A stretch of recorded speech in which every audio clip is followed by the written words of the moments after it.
Ill Nation, what's going on with y'all, man? It's Kid Illest Truth in the building, and today we got the samurai, you guys. We're gonna go ahead and go through the pros and cons of all the samurai in the game to include the DLC heroes. But first thing first, we hit 19,000 subscribers, y'all. That shit is amazing. Like, I cannot believe the support we've been getting on the channel, like, especially the post notification squad. You guys have been killing that shit. Like, I cannot stress that enough. Thank you so much. Thank you guys so much for that. I truly do appreciate the support that we've been getting on the channel. With Marching Fire approaching, if you are new to the channel, make sure to hit that sub button, sub up, so we can cover all of that good information, all of those good discussion videos that you guys love. Without further ado, let's go ahead and get this video started. So let's go ahead and get this thing rocking with the Kensei. Let's ride. Alright, so starting off with the Kensei. Up until the Season 5 rework, he was pretty much the meme of For Honor, but at this point, this man is a force to be reckoned with. He wielded Nodachi. He's a samurai vanguard, so let's go ahead and take a look at a couple of his pros. And when I say that Season 5 rework did him justice, I mean that shit did him justice. When you're looking at Kensei's pros, excellent heavy attack mix-ups. I mean, this man can do pretty much anything from a heavy startup. You add that all in the back with the great zone attack that covers a lot of distance, does pretty good damage, and is 500 milliseconds. You have a viable unblockable opener in the form of a bash and top heavy unblockable finisher. Has decent health pool, not the best in the game, but also not the worst by any means. He has a really good dodge heavy, very good out of stamina pressure. Like, he has like some of the best mix-ups in the game. He also has a static guard, so you can always add that into the mix. So taking the time to look at some of the Kensei's cons, pretty slow heavy startup time. It does a lot, has a lot of soft feints, and has a nice little opener, but it does have a pretty hefty startup time, so you can find yourself getting guard broken out of it if they see you doing a lot of soft feints. And also his side lights are pretty slow. They're at 600 milliseconds, so they are pretty much parry bait at this point. But that's really it, you guys. Like, when it comes to Kensei, very solid character. I have him A tier on my list, both on PC and console. I got the console tier list coming soon, y'all. I'm working on it. It's dropping. Let's go ahead and keep it rocking with the Orochi, the assassin of the samurai. Let's get it. Alright, so we got the Orochi, one of the assassin samurai, wields the katana, very sleek, very quick, agile character. So let's go ahead and look at some of the pros. So first thing first, when it comes to Orochi, excellent delay light chains, man. Like, you go ahead and let the Storm Rush go, you let a Raw Heavy go, hell, you even let Riptide Strike go. You have a 200 millisecond window to follow up with a light attack. So essentially, that's like hitting them with a light attack that's 400 milliseconds from neutral. So make sure that you're taking advantage of that shit, you guys, if you're playing Orochi.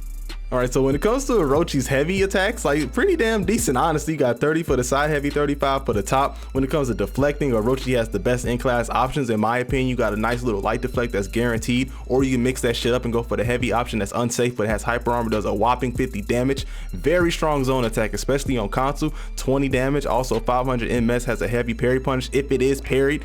Good luck with that shit. Dodge lights are undodgeable. I mean, Orochi's in a pretty good spot on console, in my opinion, but let's go ahead and look at some of the cons and we can figure out what's wrong with the hero when it comes to the higher levels of PC. You feel me? So when it comes to Orochi's cons, Storm Rush lacks viability because you can hit them right out of it. They have no hyper armor to defend themselves. They have really weak out of stamina pressure because they have no unblockable, they lack one. So all you can do is try to get chip damage with heavies. Riptide Strike is riskier prior to the rework version because it has a light property now, and it's also pretty easy to parry. You got a lower health pool of being an assassin. Also, Reflex Guard comes into the picture. So when it comes to Orochi, you have a lot of really fast options, but also once they start blocking you out, it's really hard to get that damage in, and that's unfortunate for the hero. I have a place B tier on PC, I have him place A tier console. So with that being said, let's go ahead and talk about the Nobu, the thick Nobushi. Alright, so taking a look at the Nobushi, she's one of two of the hybrids from the samurai. She's really good at zoning, keeping her distance. She wields the Naginata. So let's go ahead and take a look at some of her pros. So first thing first, she has excellent defensive options in the form of her hidden stance. That nullifies a lot of mix-ups, you guys. Let's also take into account her heavy attack mix-up. So while in hidden stance, if you throw a heavy attack and your opponent blocks it, it's a free kick into light attack. So keep that in mind, you guys. Also, let's take time to look into Nobushi's Way of the Shark ability. It allows you to do more damage on opponents while they're bleeding. So this allows your heavy attacks to do a lot of damage, you guys. They do a lot of damage once you have that Way of Shark ability activated. Your zone attack is pretty useful in 2s and 4s. It's also pretty viable in 1s on console for the most part. You got your hidden stance mix-ups. You got the delayed kick ability. You throw a heavy attack, you can wait a few milliseconds, throw the kick and kind of catch them off guard. Have a static guard, excellent spacing. Those are the pros of Nobushi. So let's go ahead and look at the cons. So breaking down Nobushi's cons, she unfortunately does have slow telegraph light attacks being 600 milliseconds, and also with the light attacks, her heavy attack and light attack don't share an animation at all. So what you have is you'll be able to blatantly see when she's throwing a pokey light attack or when she's throwing a swinging heavy attack, so you know when to parry and when not to parry. And also she shares a health pool of 120 HP with Assassin, so she has a very low health pool, and she does like a neutral opener. Her kick mix up is pretty good, but also becomes once again telegraph, so you're able to dodge it on reaction. And she does have a very high skill ceiling, and that's not so much a con, but that does make her difficult to play at higher levels. And speaking of higher levels, her stamina usage, once you start using that hidden stance mix up a lot, it starts utilizing a lot of her stamina, so you're gonna have to watch your stamina when you're playing this character. But overall, I put her in the middle of the pack with a lot of other B tier characters. And so with that being said, you guys, let's go ahead and talk about Shinobi. Alright, so next up we got Shinobi, man. We got Shinobi, everybody's favorite assassin, or should I say, fuck it, let's go ahead and go to the pros.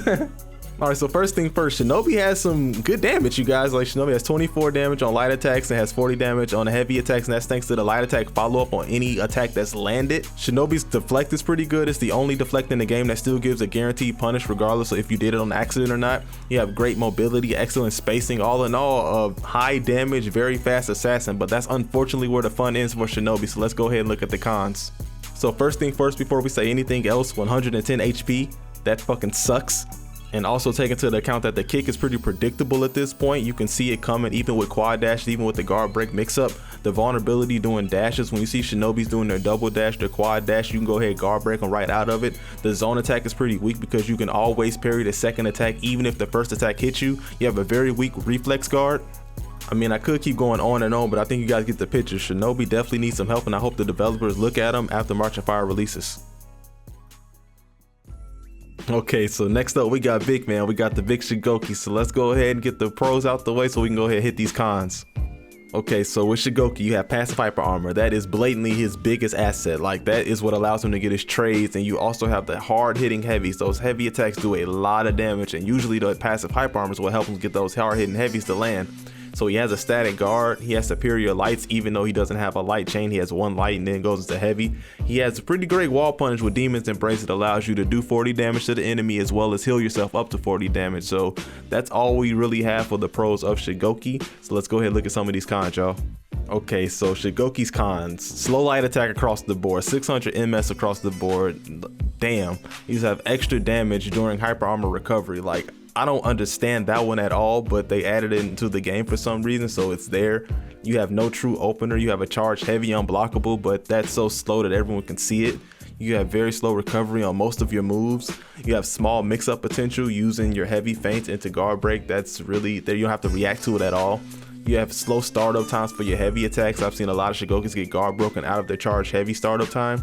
It's just, Shugoki's in a bad spot. I'm not gonna harp on it too long. I got a video dedicated to Shugo coming soon, you guys. So just know that he's in a bad spot, but they are working on him. So hopefully they can get him right. So to wrap things up with the Aramusha, is the second hybrid of the Samurai faction. He wields 2 katanas. He's a dope ass hybrid. So let's go ahead and talk about his pros real quick. So breaking down the Aramusha to the basic level, I like to call him a noob stomper. He has a fast light infinite chain that's going to catch a lot of new players slipping.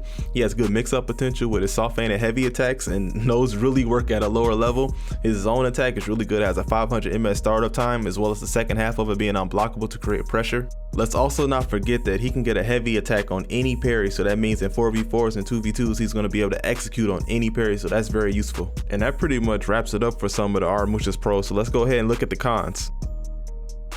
So when looking at the Aramusha, especially looking at the soft feint mix-ups, they start to become very predictable at higher levels of play to the point where they start getting parried, so you really got to watch out for that shit. Also, Aramusha has 120 HP, right there with the assassins in the lower health pool. Also, the all guard is very, very questionable at this point. There's some attacks where you won't get a punish, there are other attacks where you will. You have a very big risk of getting guard breaking right out of it, so you got to look out for the all guard. It's very questionable at this point. So there you have it, you guys. We went ahead and went through all the samurai, went through the pros and cons of each hero. What are your thoughts? If you got any type of tips for the new players, make sure you drop them down in the comment section down below. If you guys can drop a like, these videos take a very long time to edit. I really very much appreciate you guys sticking through and watching the whole thing, watching them in their entirety. I appreciate you guys so much. Thank you guys so much for the support, and I'm going to get right to work on the next video right after this one, right after I'm done recording this one. So I'll catch you guys in the next video. Thank you guys so much for the love. love. I appreciate you guys so much. Peace to the world, peace to the earth. Once again, my name is Illish Truth. If you could sub up if you're new, hit the post notification bell if you want to get those alerts when we drop new videos, new streams, new content in general. I'll catch you guys in the next video, man. Love you guys. Peace to the world, peace to the earth. We out, ladies and gentlemen. That's a wrap. One.